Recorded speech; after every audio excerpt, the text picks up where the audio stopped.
Welcome back to Following Noadon, a Stormlight podcast. This week is episode 97, and we are re-embarking on the Stormlight archive by Brandon Sanderson with Dawnshard. We have a novella to tackle between Oathbringer and Rhythm of War, and that starts today. Paul, how are you? Great. Kind of excited to be back in Roshar. It's been a little while. Yeah, excited to see. Hopefully, Rison and Lopin, who we're gonna talk about, will come up on my my characters list a little bit. So Eliot? excited to see what they're gonna get into. It is fun to be back in Roshar. I'm trying to remember now all of the things I'm supposed to remember that are happening in Roshar. Now that we've finished our jaunt off in other worlds, so I'm trying to put AVRs and shades and things like that out of my head so I can refocus on things like Larkins and Sleepless and stuff like that. Don't put them too far out of your head, but yes, you are correct. We do need to recap, which will be part of this episode. We'll be zooming out a little bit from our story before we actually tackle our chapters, and we'll be talking about the state of Roshar, what we know about whatever's happening. So we'll talk about that here in a second. But do you guys have 2 words to summarize the prologue through chapter 5 of Dawnshard? Eliot first. My 2 words are granted and earned. Granted and earned. Paul? My 2 words are very deep. I have boat and island. Granted and earned, boat and island. Can't wait for all 4 of these words. And we'll talk about Dawnshard.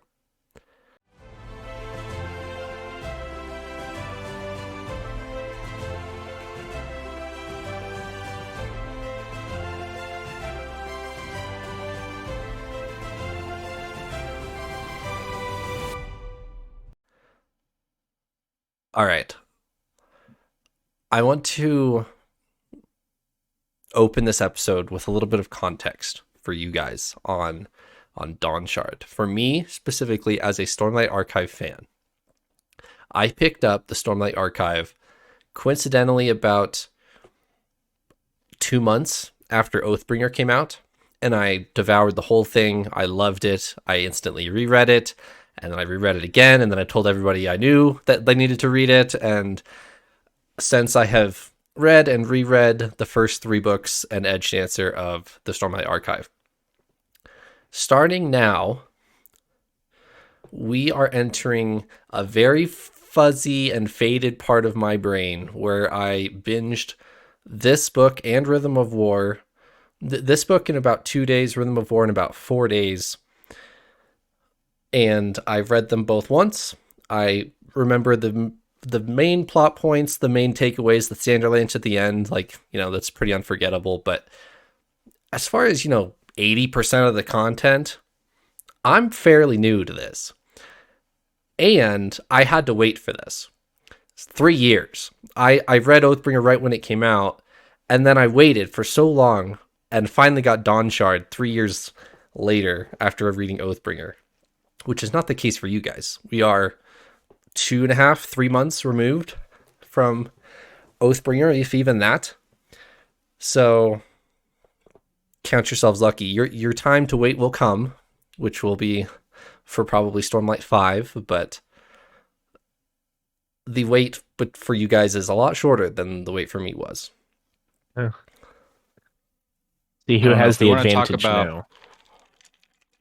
If we want to talk about the grander Cosmere, I don't know that I'll ever be waiting. That author guy can write, I think, faster than I can read, so I'm not worried. Good point. But then I think about how there's supposed to be like an era 2, right? With 5 more Stormlight books, and I'm like, that's gonna be a while. Whenever I'm like 40, then I'll get to read that series. Right. All right, your 2 words. Paul, what are your deep meaning for your 2 words?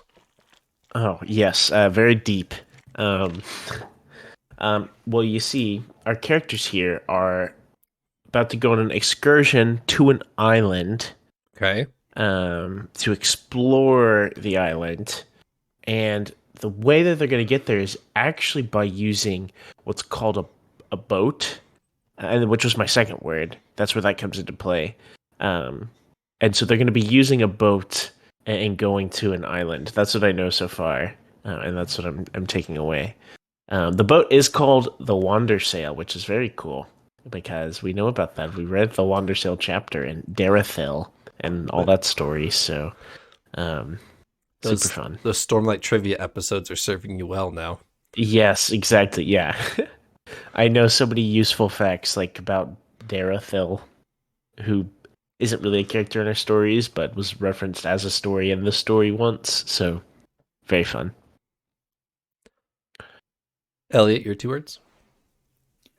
Paul, I think your words are going to outshine mine. You put a lot of thought into those. That was pretty deep, cerebral. My words are granted and earned, and I want to talk about them in relationship to authority or leadership, and kind of the difference between like authority that's been granted to you, like a title or a position, and then authority that you earn, or like the respect side of that leadership. Because we get to see Risen kind of battle or deal with that a little bit in these chapters. So I'm excited to talk about that. Sounds good. Do you guys have anything to mention before? I want to talk about what is happening on a grand scale of Roshar before we start talking about our story real quick. Am I okay to talk about that? Well, yes, but first off, this is my first time reading the physical book. I have a physical book here that I've been reading, and this is the first time on the podcast ever do so. We're 97th episode, not including like bonus stuff. I'm reading the book, and Trevor, you had quote spell checks for us this time, which is not me spelling them because I've seen the spelling now, but that we're still going to try and pronounce names because there were some weird ones, which I was very grateful to be reading the physical book and not have to try and spell them because they would have all been wrong. I am slightly bummed that I can't ask you to spell Durlwyn just by hearing that it. One. So that's a bummer. When I read this, I cannot get out of my head Dr. Lawan. I in my head every time I read Dr. Lawan, and it's terrible. I can't get it out of my head. And now you won't either. True. Oh, I love that to death. But I know you had 2 others there. If we want to do those, go for it. But before you dive in, yep. So I don't really know what to do. So we have a name, which I don't actually remember who this person is. I know they're part of our story. It's like a crew member or maybe one of the like more higher captain people. Well, and yeah, I'll clear that up for you here in a second. Okay, the name is spelled Kstled. There's one vowel there in like what 7 letters. You want to give a stab at that? Your guess is as good as mine. I'm gonna just guess that it's like Castled, something like that. I want to say castled. That's like what my heart is telling me, but I don't think that's right. The hidden vowel that I would add is an I, so I would go for kistled. Okay, but kistled, kistled, kisted. Yeah, there we go. Those Thalen names, I want to just slur a bunch of consonants together. Durlwan and Durlwan. Not Dr. Lawn. No, not that one. And our other one is another crew member, which makes way more sense. It's Nikli. I'm just gonna say it's Nikli. Nikli, gotta be right. That's gotta be. Like jolly old Saint Nikli, you know. There we go. We don't have Kate Redding's beautiful voice telling us what these are, so exactly. There's no way for us to know yet. We're supposed to get it soon. We're guessing. We're just guessing right now. Who knows? So Anything else you But want no, I don't have anything. I'm ready to hear your little. I'm ready for the part where you come in and try to ruin my day with things that I didn't realize I should have realized or whatever from our books. No, this isn't supposed to blow your mind. This is just supposed to recap you from our Okay. novellas that we've been talking about. So the end of Oathbringer, we have won the battle of Thalen City, right? Our podcast background that's behind us right now. During the entirety of Oathbringer, or actually at the start or at the end of Words of Radiance, Odium summons the Everstorm. And through then, from that point on, through the rest of Oathbringer, he kind of tries a blitz for all of the Oath Gates. He tries to take over as many Oath Gates as fast as he can, because he knows that's how the Knights Radiant are going to successfully fight him. So he takes Kholinar, he takes some of the western ones, which we've, at the very end of Oathbringer, there's that map scene, and they kind of map out where which Oath Gates the Radiants have, which ones they don't. So they, at the end of Oathbringer, they win they win Thalen City. So Odium has failed on that one. You cannot have my pain and all that fun stuff. And then there's a couple of Oath Gates that are still nobodies, and that's where we pick up here.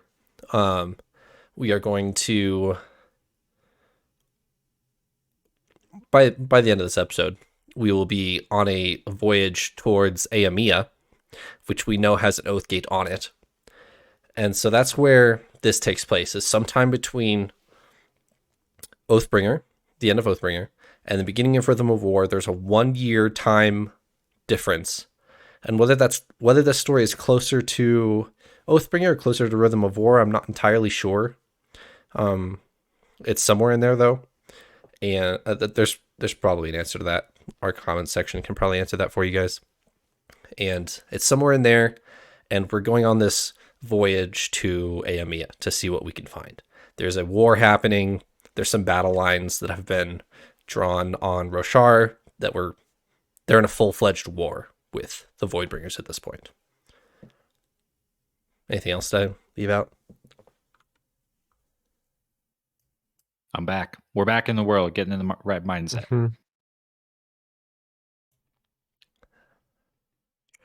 A couple other things to touch on is we've got Windrunners that have squires of their own. So Lopin is going to have some of his own squires. Huyo seems to have his own Spren, and so both of them are going to be joining our voyage. So we do have plenty of Windrunners at this point, enough to spare a couple for a voyage to Aemia and still have plenty at Urithiru. So although, any questions? Whoever trusted Lopin going on a quest unsupervised was not thinking clearly. Just want to get that out there. It was Kaladin, wasn't it? Kaladin talks to him. It was like, Kaladin. Hey, we've got a job for you. He probably was just like, all right, we need to get this guy out of here for a little while. So you go and do this little side quest. It's for Kaladin's mental health. He can't deal with Lopin for that long. He's like, get out.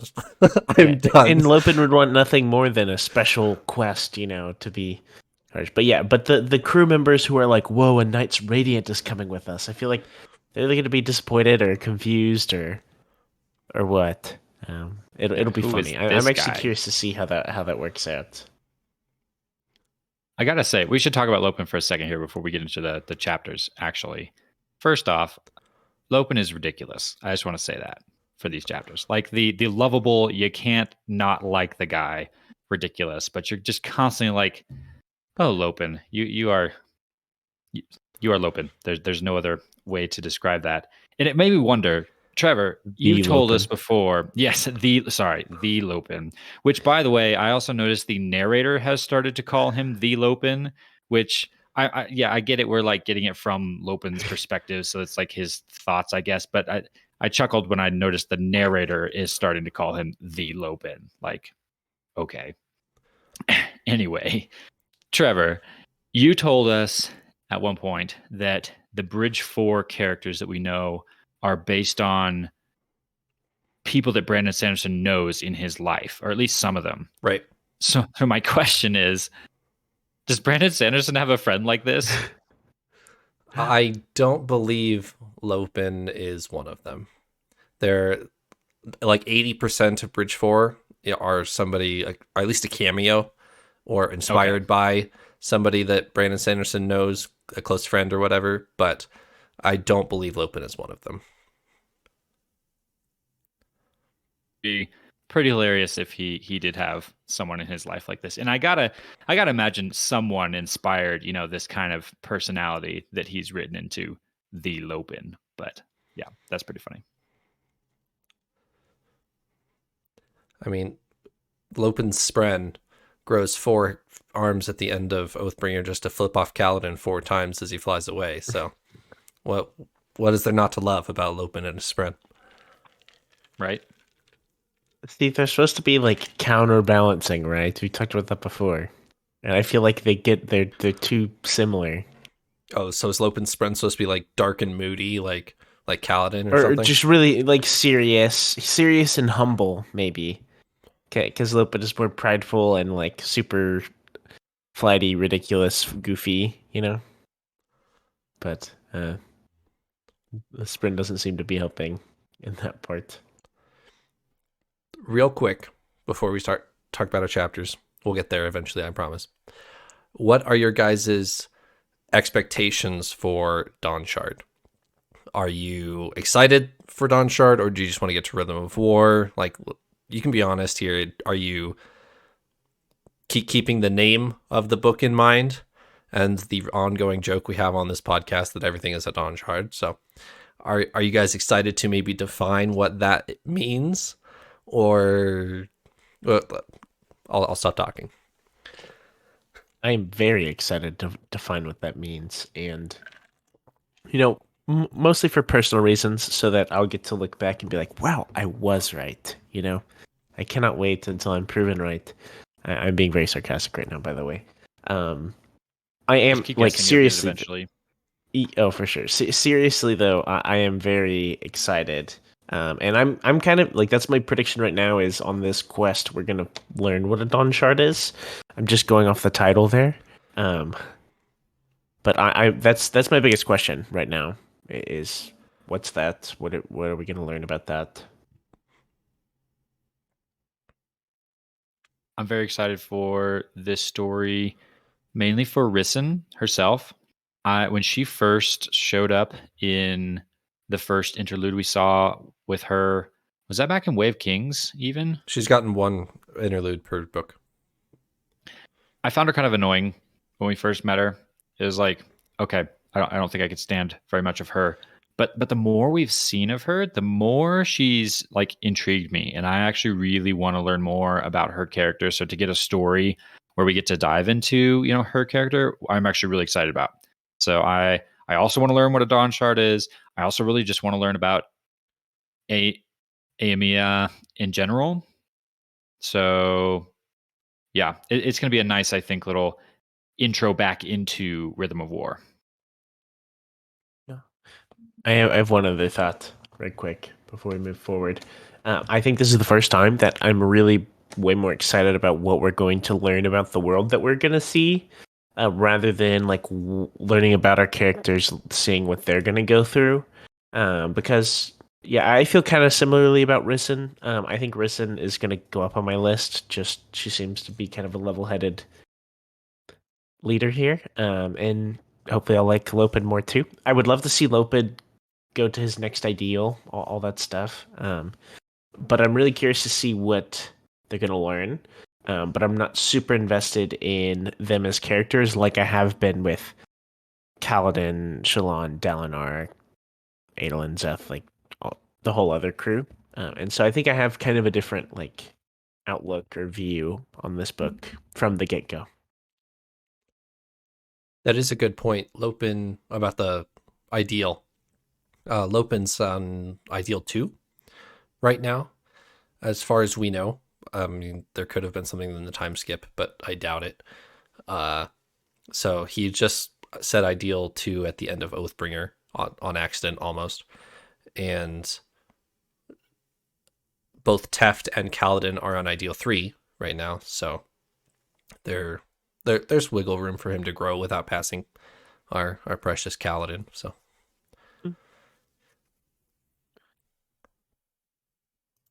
okay. Prologue.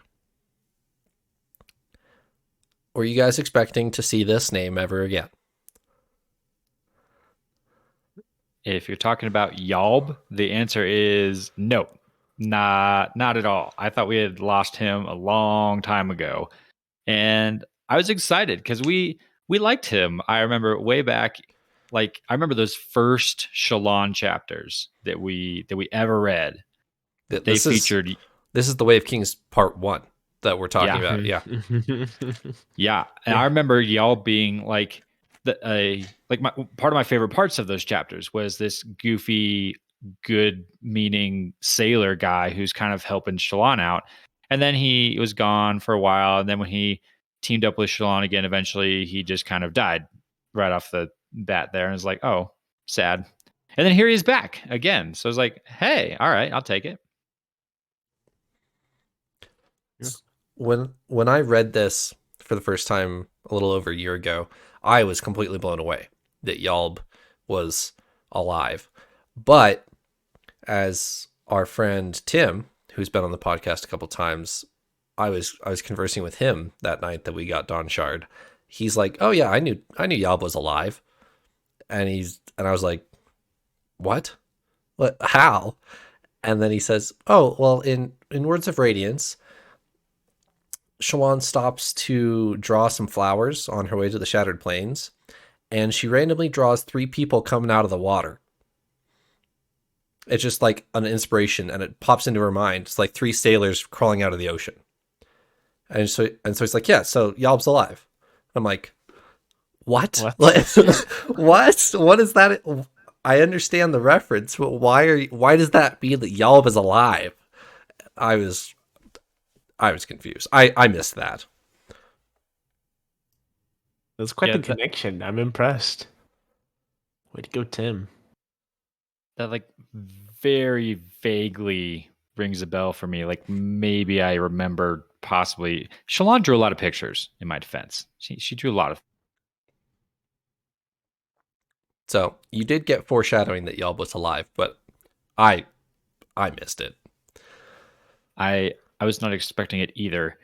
And it did bring forward in my mind again the discussion about character deaths that we've had before in this book series, and how it seems like we very rarely lose characters. We have not lost hardly any major characters from the start of this book. There's been, you can count on one hand the number of major characters we lost, and Yalb isn't really a major character necessarily, but it kind of brings back to my mind this whole, if no one ever dies in this story, is that a problem? Like, is that an issue? The fact that we've gone 3 massive books heading into our 4th one, and we haven't really lost any major characters, with probably the notable exception of Elokar, Dunny? I think. Oh, yeah. Dunny hurt. There were definitely a few side characters that did hurt. They definitely tugged at the heartstrings a little bit. Major character death, Elokar probably, but no bigger characters than that. And I feel like any other books series, we probably would have had one of those by now. And it kind of got me thinking. I was posting some of this in our Patreon sponsored Discord channels about how I'm not sure that this is my first thought was like, well, hold on a second, no one's died. What's going on? How can I read a book series where that doesn't feature, a character death? But the more I thought about it, I was thinking, I don't know that is necessarily a problem. I think we still are tackling such big issues in this book series. We haven't even need to dealt with the loss of a major character. And then on top of that, we haven't really experienced a loss of a major character as readers, but our characters definitely have. If you think of all of our major characters, Kaladin, Shalon, Dalinar, and you could even branch out into a few others, they've dealt with serious loss of like close friends or family. Kaladin with his brother Tien, I guess it's all family. Shalon and her parents, and Dalinar and his wife. And so we've watched our characters deal with death, but we haven't really had to deal with death yet. But I wanted to ask you guys, Paul and Trevor, what do you guys think? Yeah, I'm getting nervous. I'm getting real nervous. But I want to know what you guys think, Paul and Trevor. Do you feel like, a major character death is a necessary component to a huge epic story like this? You can go first, Paul. For one of this scale and this length, I would say yes. I think if you went the entire time and never had a notable hero die, then it's like, was it really a danger to begin with? I think it just showcases the severity of dangers at hand. And in this Yalb situation specifically confuses me because it's an easy character to let die. Like, honestly, I wasn't like, oh my gosh, Yalb, no. Like, Right. Yalb was cool, but there wasn't emotion attached, really. Especially because we were kind of removed from Yalb. Like, he was at the beginning of the Way of Kings, and maybe a couple times throughout. I don't remember the last time we saw him, but he was in part 1 of Way of Kings and part 1 of Words of Radiance. Yes, yeah, exactly. So, like, throughout the whole book of the Way of Kings, throughout the later part of the book, it's like, oh yeah, okay, sure, Yalb, whatever. But like, it wasn't. But I'm just like, why did he not let him go? Like, couldn't he could just inserted anyone's name there, which Yalb is one we recognize. We know who this is, but it seems like a little much to like bring him back, I guess. I was kind of confused. Because like there's letting a big character die, which changes a lot of things, but someone like really, I would consider Yalb to be pretty minor. I was confused why he was brought back. It's not like Yasna, I'm starting to think nobody from that ship actually died. It's possible. Yeah. I don't have a big problem with Yalb coming back. I mean, because he's not a huge major character, he gets a cameo in the prologue here, and then we don't see him really. So you see him in the prologue, and you're like, oh, he's alive. That's cool. Moving on. Yeah, yeah. Anyway.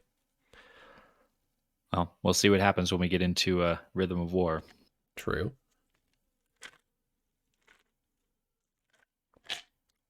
All right. The actual content of Dawnshard.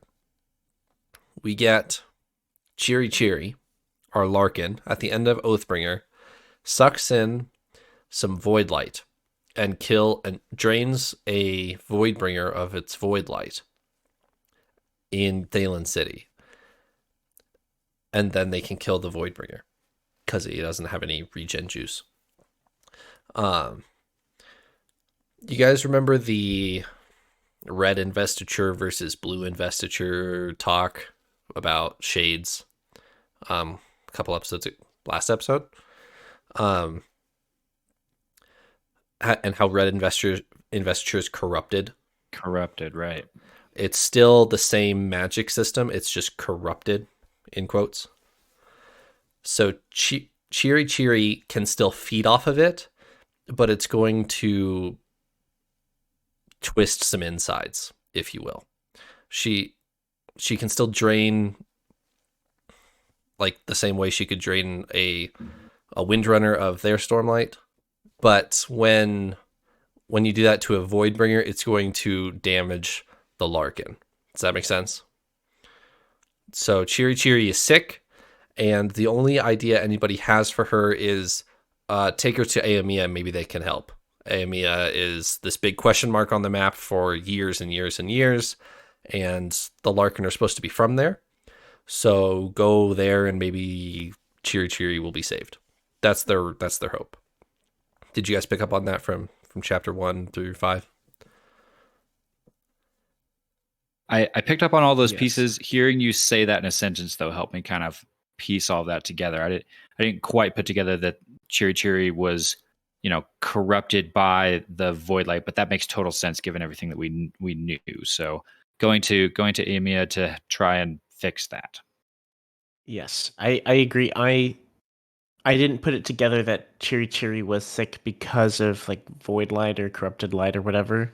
Um, but I knew she was that Chiri was not optimally healthy, and so Risen, that was kind of an extra motivation to go to this island and see. It's kind of a throwaway chapter before a big Oathbringer finale, but when it has to do with the King's Drop sequence, when they kill that Lightweaver, or the fused Lightweaver, and Chiri sucks in the void light, she passes out, and she's obviously not well on the treasury floor. So that's where we pick up with Risen and Chiri, as Chiri is obviously very sick and won't leave her little Shinovar plant.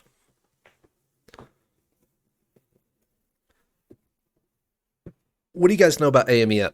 Talk to me about anything and everything you know about Aomiya.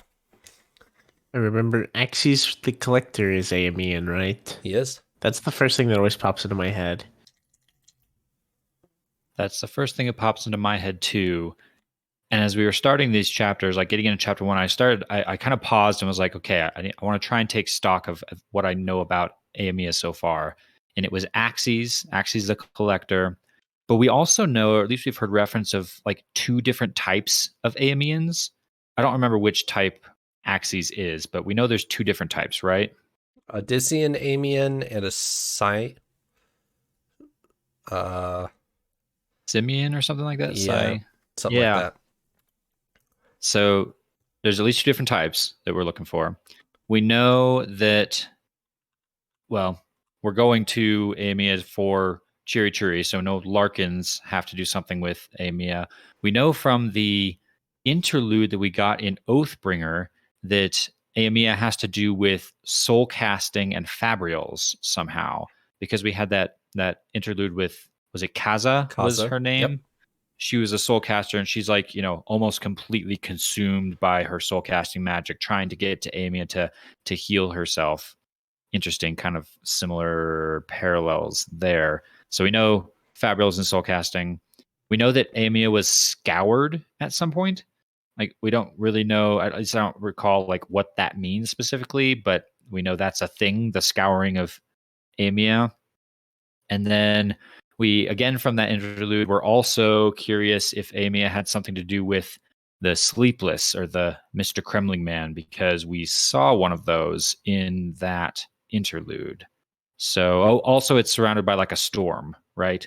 There's a storm kind of protecting the island trying to get to. So I felt like that was kind of everything we knew so far. So if you look at a Roshar map, Roshar is split near where Shinovar is. There's the Misted Mountains, which is a direct inspiration of the Misty Mountains in Middle Earth. As the high storm comes across from right to left, it is broken by the Misted Mountains and splits around Shinovar and Aomiya. So both Shinovar and Aomiya are not affected by the high storm. However, Aomiya has plenty of its own problems. It has a permanent storm, but that has to do with wind currents and the ocean, like the cold ocean and the hot air coming off of Roshar from the high storm. Like, it has a full-on rain cloud just sitting right on top of Aomiya all the time. Whether that's natural or supernatural, that's another question, but we'll get there. Anything else? One last thing on that. I actually flipped back to that interlude and reread it because I was curious. And something jumped out at me as I was reading that. I think Kaza, the Soulcaster, may have seen a Larkin on that island. And I had not noticed this when we read it the first time. But I'll read this, and Paul, you can tell me what you think. This is like at the very end of that interlude. So she's made it to the island. She's like the only one left alive. They all got poisoned, right? Remember? Right. And she's like dying on the beach of the Aomiyan island that they landed on. And she sees this. She awoke to a small Kremling scuttling across the rocks near her. It had a strange shape with large wings and a head that made it look like an axe hound. Its carapace shimmered with dozens of colors. When we read it the first time, I was like, oh, Kremling, okay, cool. There's crabs everywhere, right? Who cares? But when I read this the second time, I was like, That could be Larkin, perhaps, with the wings and kind of the predator style face and shimmering with dozens of colors. That's interesting. Yeah, I definitely did not pick that up before. Like, no way. And that sounds convincing. Every single time we see a Kremling, I don't know whether to make it a enormous deal of like that is a sleepless that is spying on something or someone, or just like, oh, it's just a Kremling. I'm kind of in the boat that every single Kremling on the planet is part of a sleepless at this Oh, point. wow. It's possible. Like I can't imagine him putting it in. I mean, I can't imagine him putting a Kremling in just like the scenery, but you know, I don't know. I have no idea. So now I'm fully expecting that when we get there, assuming we do get there in this story, that the whole island's just gonna be swarming with Larkins. They're just gonna be like everywhere. Mm-hmm. Yes.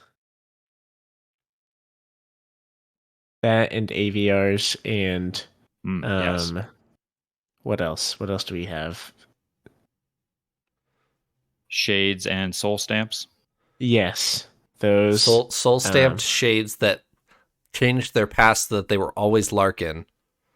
Right? Mm-hmm. Yes, exactly. Got it. Yeah. And if you're listening to this episode without listening to the previous stories we just read, I apologize for that. Yeah, there's also going to be a bunch of silver ores and stuff, like a bunch of places to get silver there too. Yep. Yeah. And the Dawnshards. And the Heralds. It's going to answer every one of our questions ever. If and when we land on Aomia in this story, there's just going to be 8 heralds on the beach with cocktails and laying out. They'll have, with their pet Larkins and pet AVRs. Yep. And Would you like a Dawnshard? Yeah, we've got a few exactly. over there. Pick your favorite. Exactly. We've got Candle Dawnshards and Nightblood Dawnshards and, whatever you'd like. Here's a Dark Sphere for you and Nightblood-like sword for you and...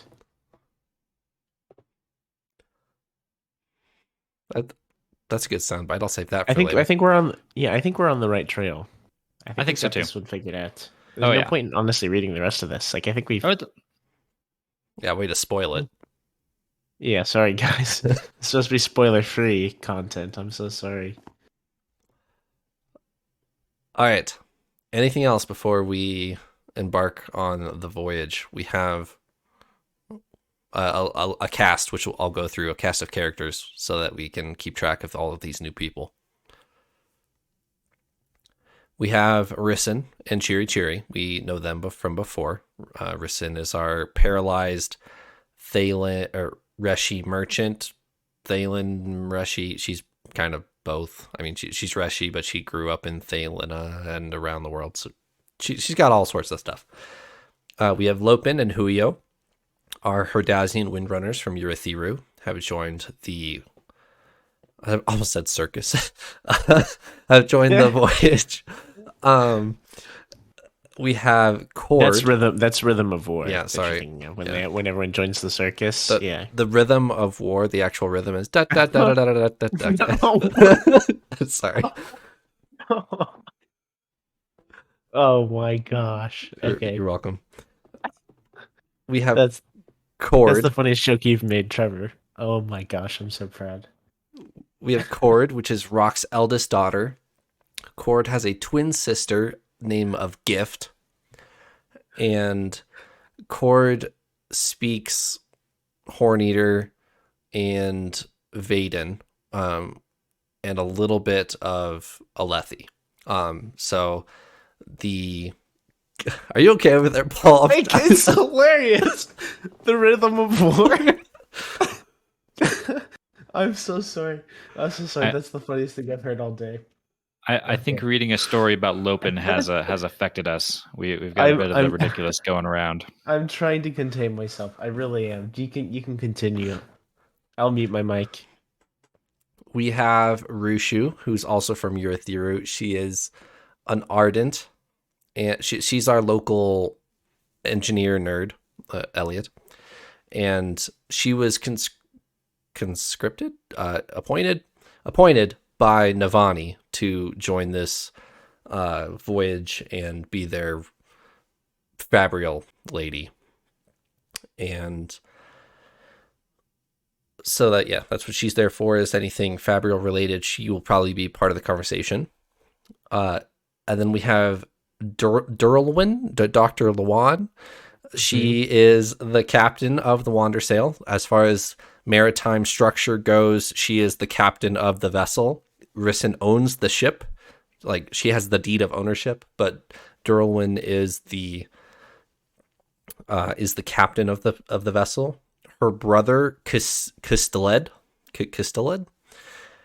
is the leader of the infantry, the men at arms on the boat. So there's sailors, which will answer to Durlwyn, and then there's the infantry on the boat that will answer to Kisteled, if that answers your question, Paul.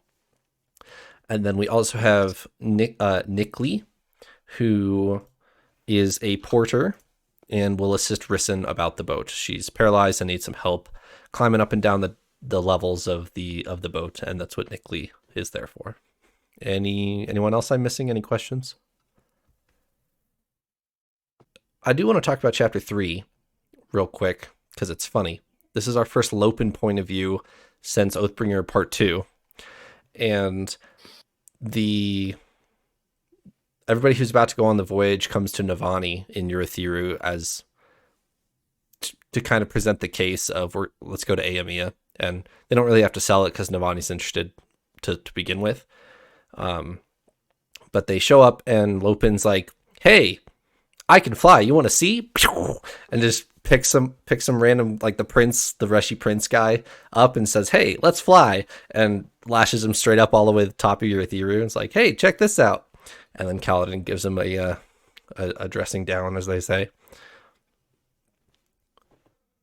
Again, and this is the guy they thought to send on the super important quest to go save the world.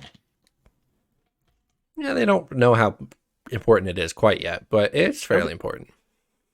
I was going to say, I feel like this is something that's more of like,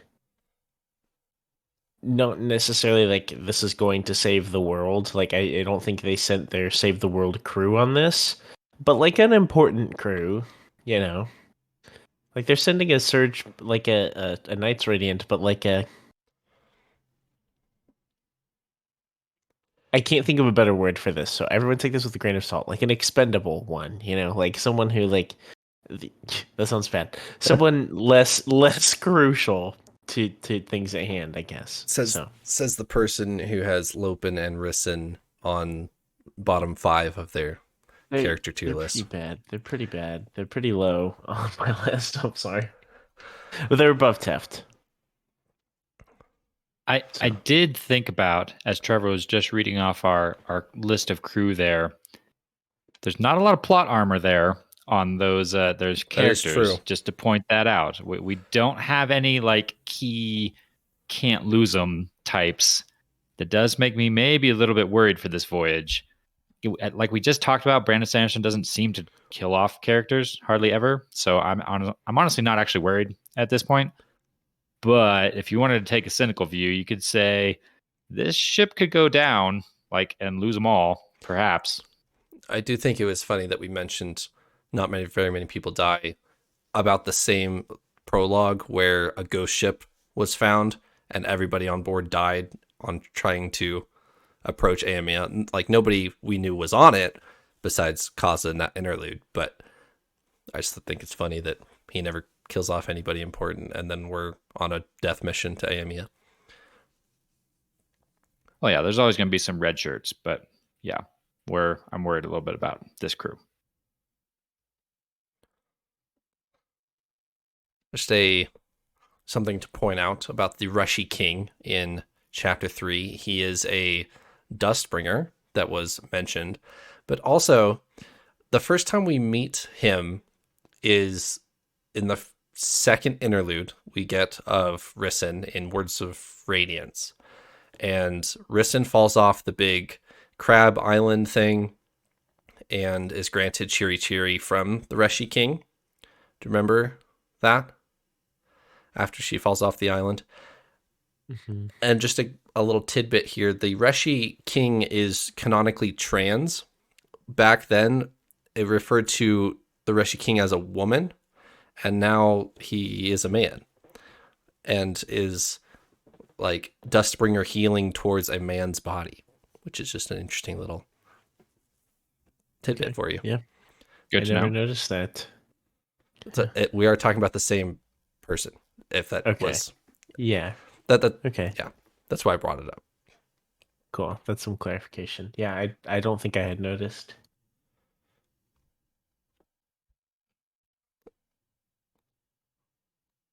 Anything else for you guys before we talk about some of broader themes of Risen, and then maybe some span reads here in a second? All right, Elliot, I'll let you lead this one. Chapter 4, there's a couple interactions that lead to maybe a theme that we're getting for this story so far, and I'll just leave it at that, and you can take it. Yeah, and I noted this against chapter 4, but it really kind of tied into all the chapters up into that. And I don't know if I'm quite ready to call this a theme for this story yet or not. We'll see where it goes. But I've noticed that in all the stories, and maybe this is just me looking for what I want to read about, but there are definitely themes of leadership in all of the stories that we've read so far, in all of our major characters as well.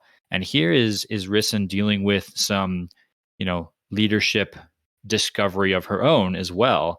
She's in this unique situation where she's crippled, right? So she can't walk, and yet she is the owner of this ship. And so she has this authority that's been granted to her as, in some manners, the person in charge of the whole voyage. Well, she quickly finds out that she doesn't actually have like authority over everybody. The sailors aren't really actually going to listen to her. They're going to listen to the captain. They take orders from the captain, and the captain kind of takes orders from Risen. The captain will go where Risen tells her to, but she's going to do it in the way that she wants to as the captain. And as Risen starts to interact with the crew, she kind of quickly learns that even though she's in a position of authority, she doesn't have the respect of the crew because they don't know her. They don't trust her, right? They've never seen her in action. They don't know what she's capable of. They don't know if she's someone that they can trust or not. So she's realizing that she has to not only kind of wield her granted authority, but she also needs to earn a position of authority as well. She needs to show them that she's a good leader. She needs to show them that they can trust her in the decisions that she's making. And she actually does a really good job of that through a few of these, chapters.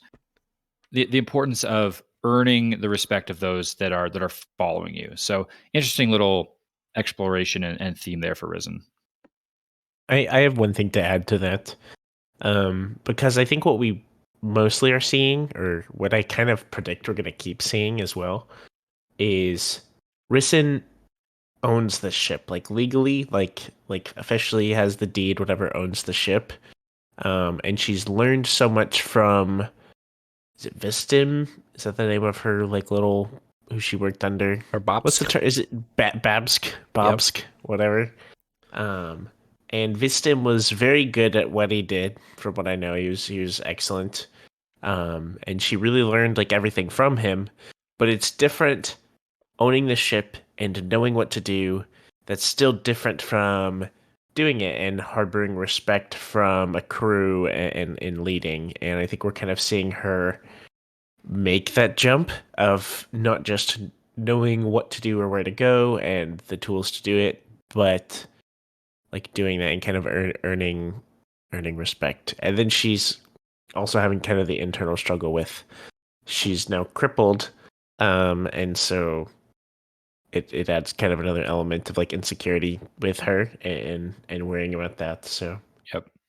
Yeah, it did make me sympathize a lot more with Risen, of like trying to garner respect from a crew of people is not an easy thing to do, and just kind of takes time.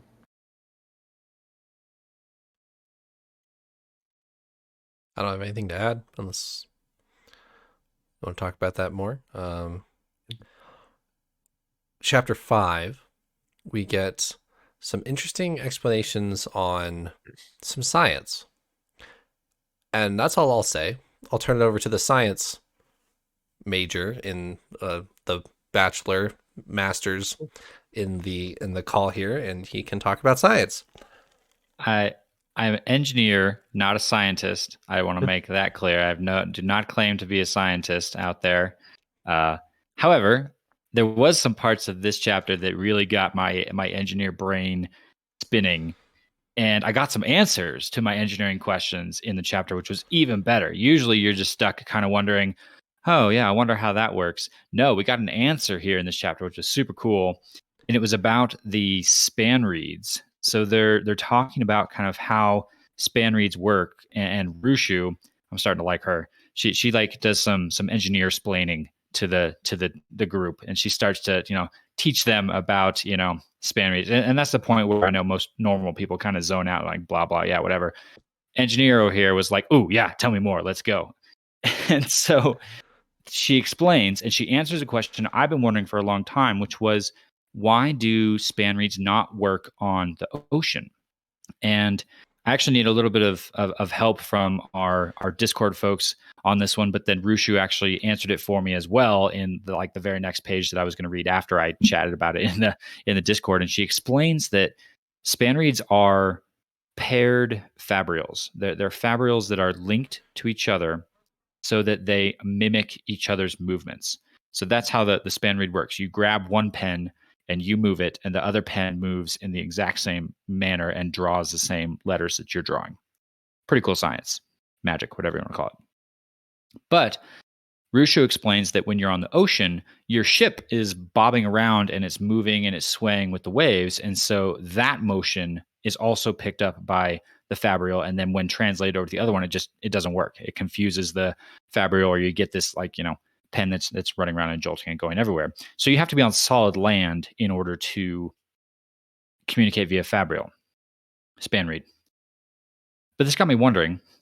I began thinking, even when you're on solid land, this is actually a problem, because you're sitting on a planet that's a sphere that, provided that it's following the same physics that Earth does, is spinning as it travels through space. And as an engineer, I had to sit down and sketch this out. So I did. So I took 10 minutes. Wow. It's a really, I know. It's a very rough sketch for sure. But let me share with you guys what I sketched up. If you take a look in the Discord, I posted for you a little diagram that I drew up for you guys. So if you're on a planet and that planet is spinning, it's going to look something like this. Hopefully, Trevor, you can pull this up for our viewers on YouTube. And I apologize for you folks out there that are audio only. I can do some descriptive audio here in a second once you finish. Okay. So here in my little diagram, we've got a view of the planet of Roshar. We're looking down on top of it. And if you just look at the top diagram to start with, we're looking down on top of Roshar as if we're above the North Pole and we're looking down. So the planet is spinning in my diagram here in a counterclockwise direction.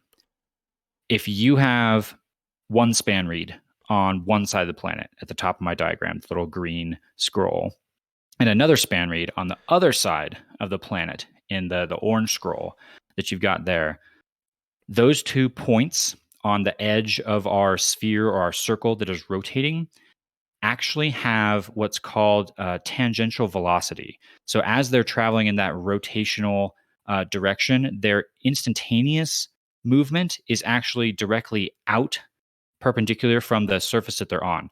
And I know that was a lot of big words that a lot of you are rolling your eyes at, but it's okay. Just look at my diagram. It's all going to be fine. Those big red arrows tell you what direction the tangential velocity is going in. You'll notice that the 2 span reads that are on the opposite sides of the planet are pointing in opposite directions. If you're on one side, you're traveling to the right. If you're on the other side, traveling to the left.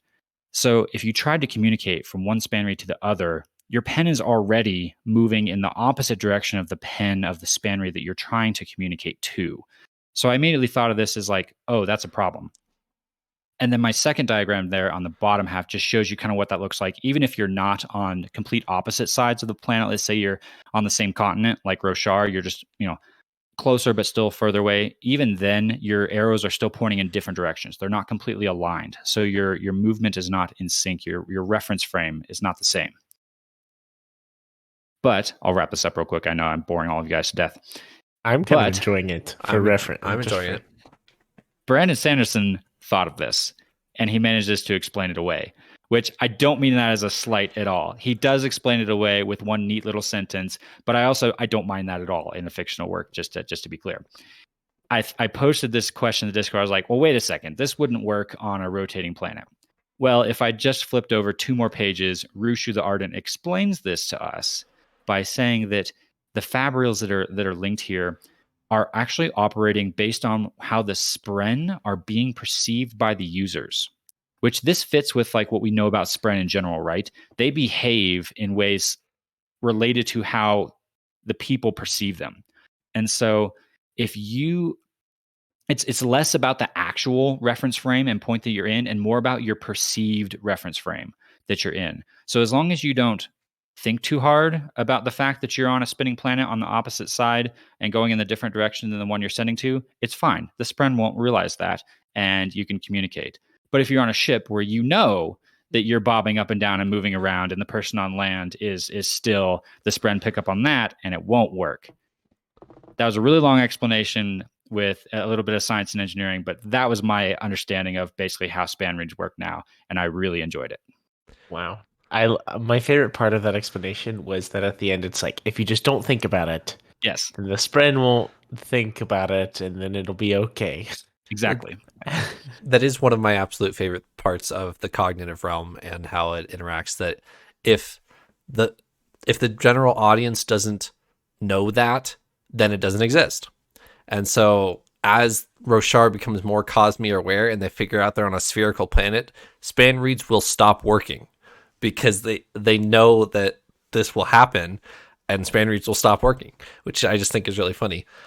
And we'll come back to the perceived investiture versus how it's actually working. We'll come back to that several times, but we'll also come back to that for our episode 100, our special reading, which he uses to very cool effect in the new secret project that's coming out. So I'm excited for you guys to read that.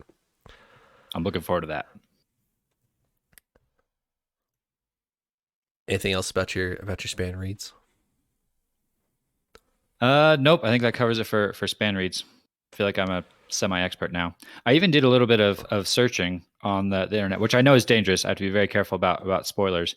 But I did find somebody on Reddit who had written a scientific paper on how to redesign span reads to actually prevent this, to actually basically add another set of fabrials to subtract out the differences in the perceived reference frames, which I thought was genius and totally something I could see myself putting way too much time in writing a scientific paper about a fictional world.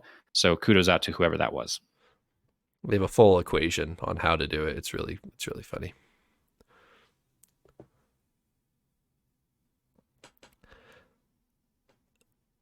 It really gave me some flashbacks to calculus with the velocity, the slope of a tangent line is what I'm thinking of finding right now. And get out your protractor. Yeah, exactly.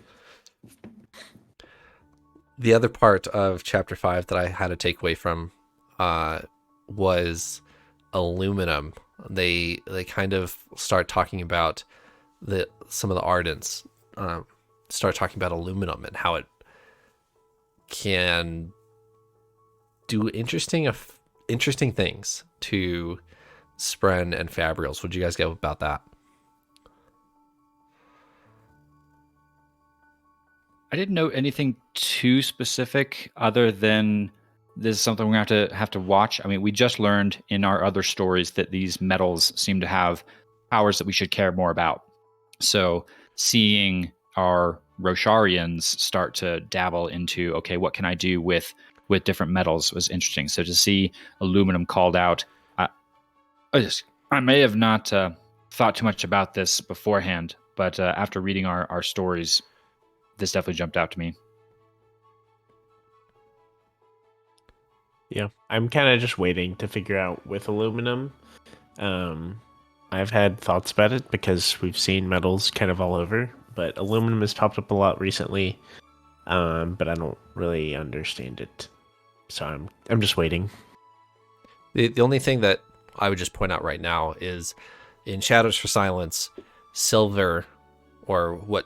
Yeah, silver. I'll just say that has a physical alteration of shades, even if they're partly in the cognitive realm.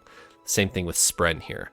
What the crew and what these Ardents are calling aluminum, whether that's actually aluminum or not, is another question. But what they're calling aluminum has a physical alteration of Spren in span reeds and fabrials, and that's all connected with Spren, which Spren are partly in the cognitive realm, partly in the physical realm as well, which, again, if you don't think about the curvature of the Earth, cognitive realm doesn't act that way. You don't need to worry about it.